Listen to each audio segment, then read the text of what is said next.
everyone, my name is Jennifer Jackson. I'm a registered nurse and an assistant professor at the Faculty of Nursing at the University of Calgary, and this is a quick video to talk about how to organize your essays.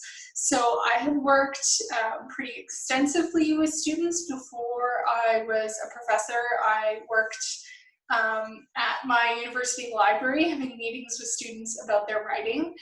And there was one consistent problem that I saw students come with, regardless of faculty, expertise, subject matter, anything. And that was organization in your essays and the overall structure of how you write.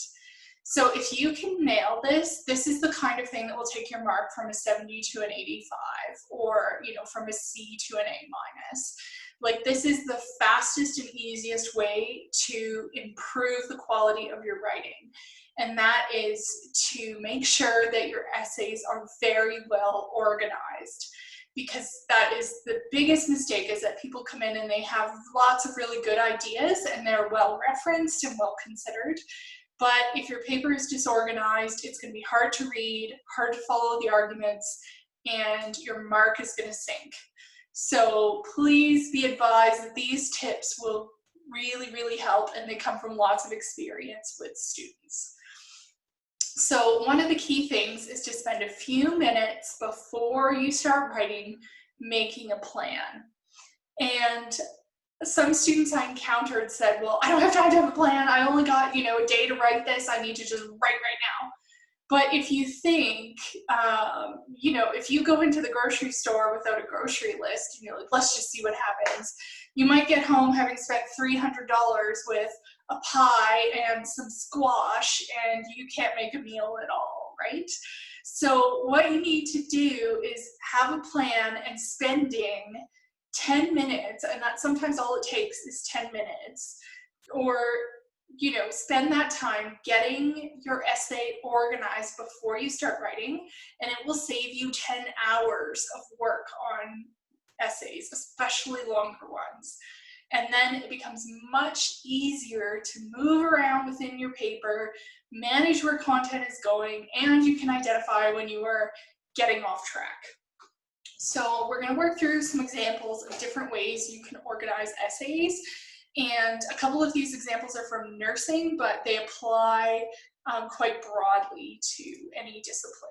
So we'll just share screens here. And okay, so the first and most common is the 5-paragraph essay style. Now, when you're writing at a university level, most essays are not 5 paragraphs, but this is the overall approach to your essay.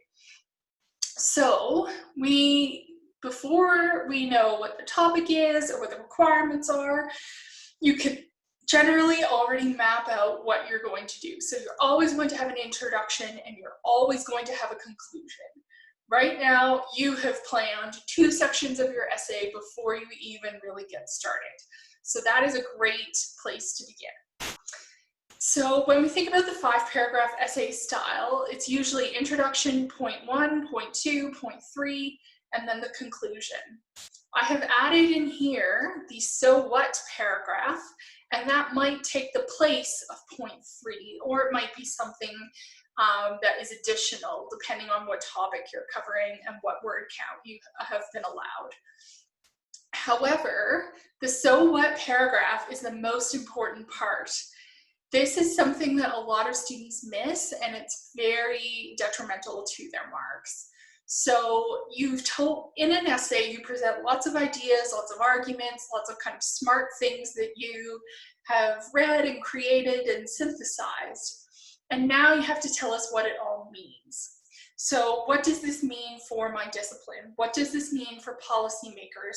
What does it mean nurses should do in practice? How should we be changing our current procedures in light of this information? So all of these things together, you have to think, so what? So why does this all matter? And my experience is that most times students know this information, but they haven't always clearly translated it to their reader. So sometimes it can be as easy as starting as the point of all this is, and then write what the point of all of this is. You can go back and refine it after, but if using that really clear, pointed language helps you get those ideas out, then that's a good place to start. So if you're using a 5-paragraph essay style, you know that you've got this general layout. So let's say we're talking about the impact of having a vaccination program.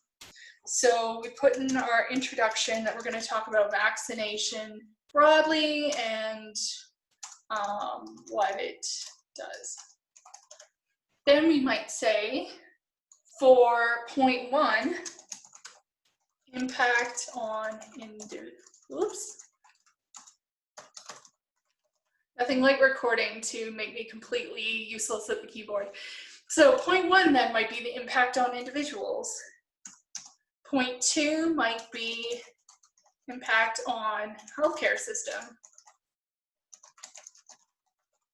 And then point 3 might be impact on society. And then your so what paragraph is we need vaccination because of A, B, C, and X, Y, Z. So we might be able to say this is why we need this. Now, it doesn't mean that we don't, within each of these topics, you could talk about maybe, you know, there are mostly positive impacts. However, some people can have adverse consequences. So you can have nuance within each of these sections. And then maybe you could also do like a subtopic,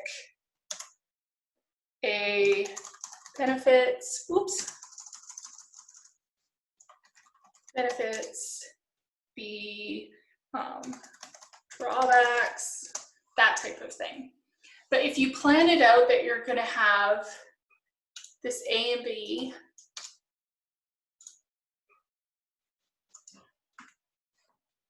all the way through, there we've shown in just a couple of minutes, we've planned our essay. So now, when you're going through and you have an idea or you read an article and you want to add some content from that article to your essay, you know where to put it. So you can say, oh yes, it goes here. So then I'm going to put point about historical benefits. Or something like that. You can even add in a citation here. So if you do this at the beginning of your course when you're getting started, then even if you don't know exactly what you're going to talk about, maybe you just know that you want to talk about vaccination and you quickly mock up something like this. If you have it in a Word doc or a Google Doc or something that's accessible to you throughout the course, perhaps when your instructor says, oh, by the way, this is a really great paper and it talks about, you know, the balance between individual benefit and societal benefit, you can make a note right away and say, add Jackson 2020 paper to this specific section. So this can be, you know, a living document that you design at the beginning of your course, because when you get your course outline, you can look through and say, okay, I'm expected to write 3 assignments this term. Let's make a quick mock-up of how we can go through them, and you know, you can add things as you go. Maybe you decide you don't want to talk about the healthcare system and that you're just going to focus on like the individual versus collective tension. Take this out and then maybe build upon this type of thing. So whichever approach you take, it's important to have some kind of approach. So use this type of planning to demonstrate that you can have some kind of order so that when you're sharing your ideas with your reader, you know where to put them. Also, I'm going to take the benefits and drawbacks out for just a minute for simplicity here. The other important thing to do is plan your word count. Okay, so maybe we decided this is our essay. We're going to have a word count, let's say for this assignment, of 1,000 words. Now, some people, if they're going to divide this up at all, they'll say, okay, let's just go 200 across the board and, you know, we'll fudge the conclusion a little bit. That almost never works. So what you can do is start your introduction and your conclusion. You want them to represent about 10% of your total word count. So let's say we're going to put 100 words here and 100 words here. So that leaves us with 800. And we have 4 sections that we need to divvy up. But the so what paragraph is the most important part of your essay, because that is where you show that you can demonstrate critical thinking.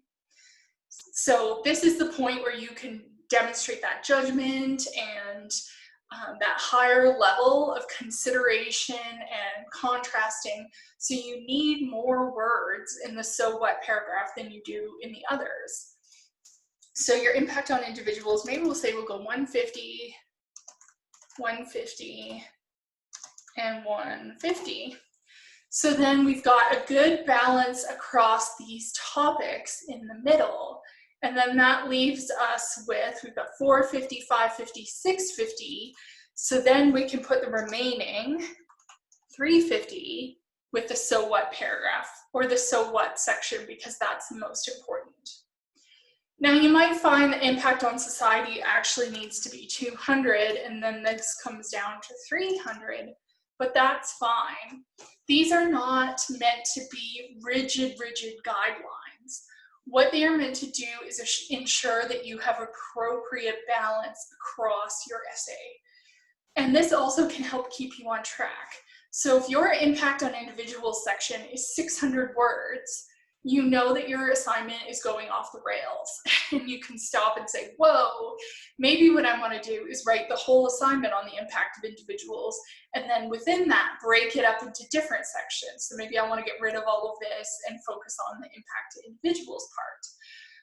Or maybe I need to start cutting this way back and, you know, place more emphasis in other areas.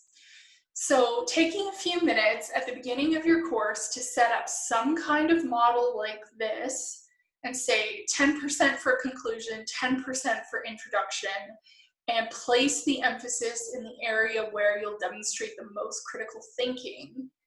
Then you have a working template that you can use and you can populate as you go through the course. You can add things to start refining your ideas so that when it comes time to write the essay, you can almost do a fill in the blank style for writing your assignments, and it will save you hours and hours of time. And this is the kind of thing that dramatically improves students' grades. Because if someone submits this to me and they have a really nice balance, logical flow of ideas, and they've emphasized their critical thinking, that is a huge win already before I even read all of the content. So this will really set yourself up for success. So we'll take a moment and we're going to shift to look at a different structure just to have a little bit of variety. So people who are in nursing or in health fields, you'll be very familiar with SBAR. So SBAR reflects situation, background, assessment, and recommendations. It's generally a technique that is used when exchanging information in clinical settings. So if the person, the paramedic from the ambulance is trying to tell the doctor about what's going on, when they bring a patient in, they might use this technique. But this is a way of organizing information, and just because it's usually used in like a medical context doesn't mean you can't also use it in your assignments. So nursing students are really, really good at SBAR, and you can use that. You can take that skill that you're already good at and transplant it into a different type of setting and still draw on that critical thinking that you have already developed. So this type of assignment, you want to set up your situation. So that's your introduction. Your background might be background to what are the key issues at play, you know, what is the history of this topic. And then the assessment represents the literature review. So what is the evidence about this? What are the policies about this? And then your recommendations is what should we do? So if we were to work through this and say we're doing an essay about creating an opt-out system of organ donation rather than an opt-in system. So we could say opt-in versus opt-out. Background, what are the key issues at play? We could talk about history of organ donation policy, status of current protocol. So maybe explain, you know, currently we are at an opt-out system. Then in your literature review, you might say the assessment section, okay, section 1, sorry, I'll just try and get this so we can still see all of it. Section 1, impact of opt-out. Section 2, impact of opt-in. And then recommendations, what should we do about this? Now here, it's important that if you're going to offer recommendations, especially for something like a policy document, you need to be very clear about what those recommendations are. So essentially you need to pick a side. And we know that in the real world, you don't necessarily, it's not all or nothing. And I'm not advocating you write as though it's all or nothing, but you do need to be very clear, like based on all of this evidence I've reviewed, this is the conclusion I've come to. And I've seen some students are kind of wishy-washy about this, and then it's harder to say, you know, what actions they recommend and, you know, what their perspective is. So don't be afraid to say, I'm in favor of opt-in or opt-out or whatever the case may be. Some recommendations you might suggest, we need to adopt national opt-in programs. And then your conclusion revisits the arguments you've already made. Remember, you never put anything new in the conclusion. And then you can talk about weighing the evidence. This is the right choice. So if we're having, so we've outlined our essay and we've talked about, you know, different topics. Again, this is something you can do at the beginning of term so that it's a working document that you use throughout the term. Then you might say, okay, how am I going to divide up my word count? Well, introduction, conclusion, we're always going to have 10%. So if we're using a 1,000-word essay, we could put 100 here and 100 here. So the background, sometimes people get stuck with the background, but this is not a place to spend a lot of your word count. What you're doing here is describing information, and that doesn't demonstrate a high level of critical thinking. So we could also say we want the background to be 100 words. When we get to the assessment of the literature review, or this part, we might say we're going to put 200 here, but we're going to put 300 here, so the emphasis is more on the idea of opting in. So then that leaves us with, we've got 500, 600, 700, 800, and we're going to put 200 here.